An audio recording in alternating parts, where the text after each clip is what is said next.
Jazz Reroll has surged as the de facto strongest comp on the current patch, and in this video, I'll cover everything you need to know about it. This is a comp that wants to get 3-star units, and we'll get those by slow rolling at level 7, and we will do that with this board, where Nico is our main tank, and Misfortune or Bard is our main carry. The comp essentially works by activating a ton of traits, and then using Jazz to get a ton of stats from all those active traits. This means that we cannot really drop the 1-costs like Lilia and Kennen, as they give us 3 active traits each. Our 3-star priority when slow rolling is Bard or MF, then Nico and Echo. If we are running Bard carry, we don't always need MF 3-star, and if we're running MF carry, then we don't always need Bard 3-star. More on this later. After hitting the 3 stars you need at level 7, you will start pushing levels and eventually end up at level 8. Here you will add in Sigs if you're running Bard carry, and you will add in Lucian if you're running MF carry. I'll get into the different versions of the comps based on our headliners, and if we get some emblems later in the video. Bard or Misfortune are our main carries, so we prioritize making items for one of them first. First, let's cover Misfortune carry, since you'll be running that most of the time. She has one core item, and that is Rageblade.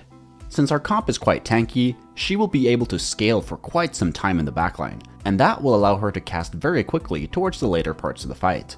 Her second and third items depend a little on what you need. These 2 items want to be a mix of Deathblade, Last Whisper, Infinity Edge, and Giant Slayer, but the most common and consistent version is to build Last Whisper and Deathblade as her second and third items. 2 important things to keep in mind here though.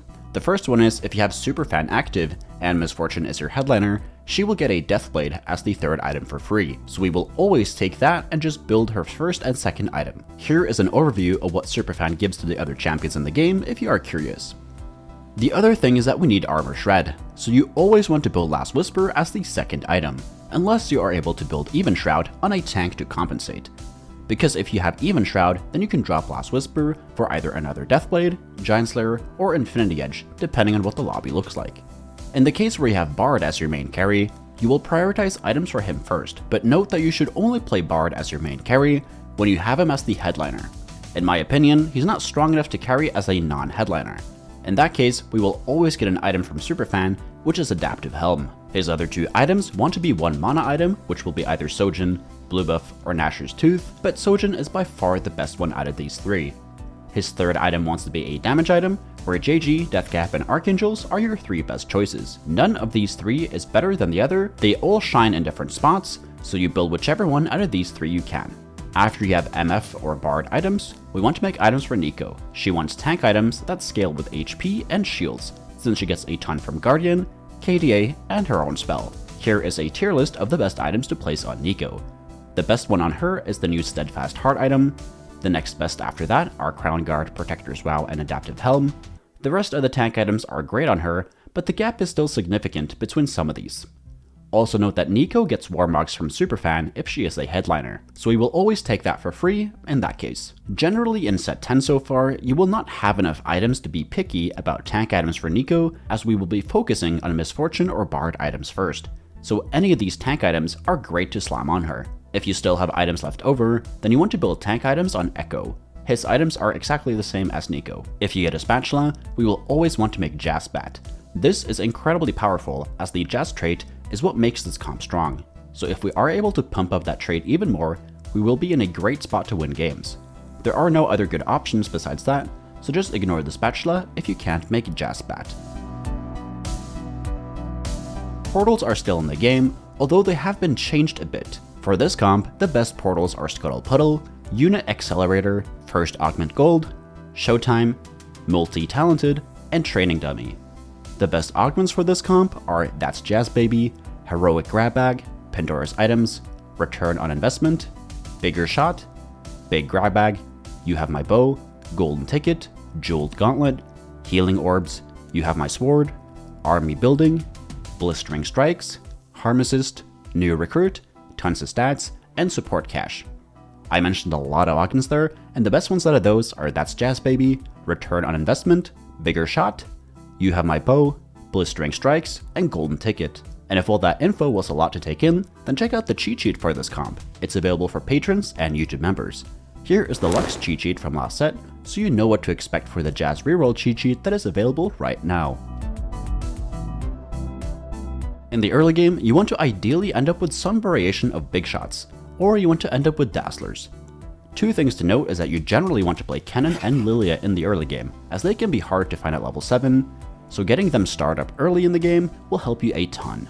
The second thing is that we absolutely need a headliner, and pretty much any headliner will work, as we are selling it later on, but generally one with KDA, Superfan, Guardian, or Big Shot will work the best. I will make a dedicated guide about headliners and how to use them, so that will be linked in the description once that video is out. In the early game, we can play both a loss streak and win streak playstyle. Since we aren't slow rolling until level 7, we pretty much play as if we were playing any other standard leveling comp. Another thing to note about the early game is that you generally will not assume that you're playing Bard carry, as you have to have him as a headliner. Therefore, don't make Bard items on stage 2, but you can make items for MF, as she can be a secondary carry if you are running Bard as the main carry. And that's about it for stage 2. After the Krugs round on stage 3-1, you should try to have at least one item for Bard or Misfortune. Additionally, we really want to have 2 Jazz and Big Shot active on stage 3-1. This is so that we can get Jazz specific augments on stage 3-2. This might be less important in future patches, but as of patch 13.23, that's Jazz Baby and the bigger shot augments are overpowered. During stage 3, you can roll a bit on stage 3-2 at level 6. This is to find more pieces of the comp, and also to find a better headliner. You will do this in the cases where you have been mostly loss streaking so far, and you're looking to stabilize. Note again that any headliner can work, as we will sell it later on. The only case where you don't do that is if we hit Bard as our headliner. In that case, we will buy it as long as we have items to run Bard carry. From there, we will actually slow roll at level 6 to hit Bard 3-star faster, as the biggest power spike we can get is to hit our main carry to 3-star, and once we have Bard 3-star, we will push to level 7. Once you reach level 7, you want to have this board. If you're running Bard carry, you will only slow roll if Nico is uncontested. If she is, then just keep pushing levels and look for legendaries, and if she's not, then we want to slow roll at level 7 for 3-star Nico, and we can also go for Misfortune and Echo at the same time. If you are running Misfortune carry, we will start slow rolling at level 7, and our 3-star priority is Misfortune, Nico, then Echo. We will slow roll until we hit at least Misfortune 3-star, and then we will consider if we want to keep slow rolling for Nico and Echo, or if we should just push levels. When slow rolling, make sure to sell off your headliner. This is because we get a new headliner in every shop when we don't have one active. This allows us to consistently get a good headliner, and the best ones for this comp is Jazz Misfortune, then Big Shot Misfortune, then Superfan or KDA Nico. And if you are on the weaker side, then you want to grab Guardian Nico or grab any Echo headliner. But note that most of the time, you can just keep slow rolling and be patient for running the better headliners. By stage 4-1, you will need to start thinking about rolling down for 3-stars if you haven't hit already.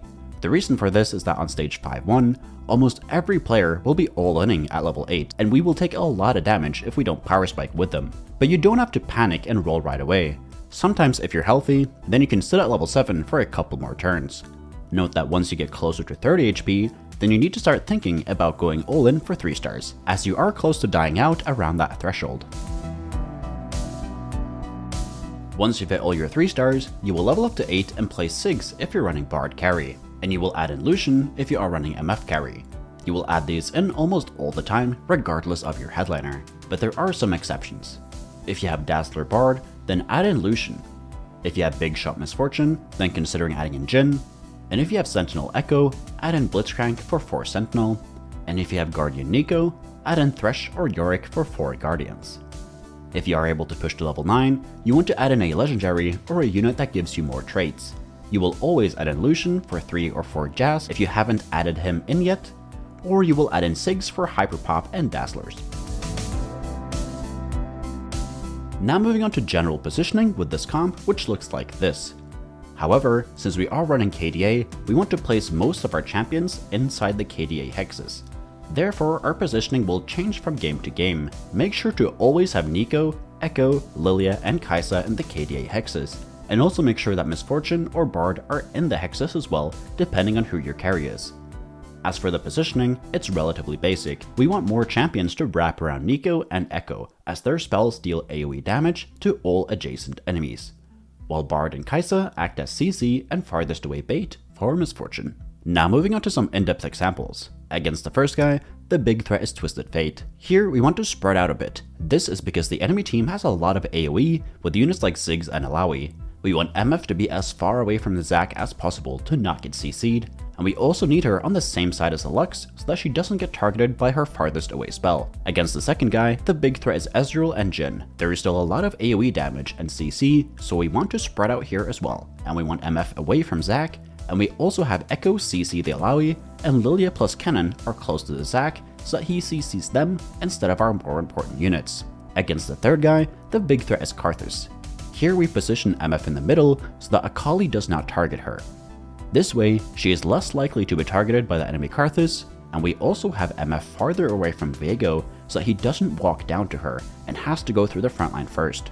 You can also check out this guide in a written format over on Tactor, and if you want to see more of my written guides over there, then check out my profile to see more of the other content I've created on that platform. Thank you so much for watching. If you learned something, please leave a like and subscribe to the channel. If you want cheat sheets for any of my comp guides, they're available for you to members and patrons, and the links to join those are down in the description. And if you want to get better at TFT, join the Discord. We got over 9,000 other players there who are hungry to climb. And if you want to get coached by me, the information is over on the Discord server as well. So take care and see you in the next video.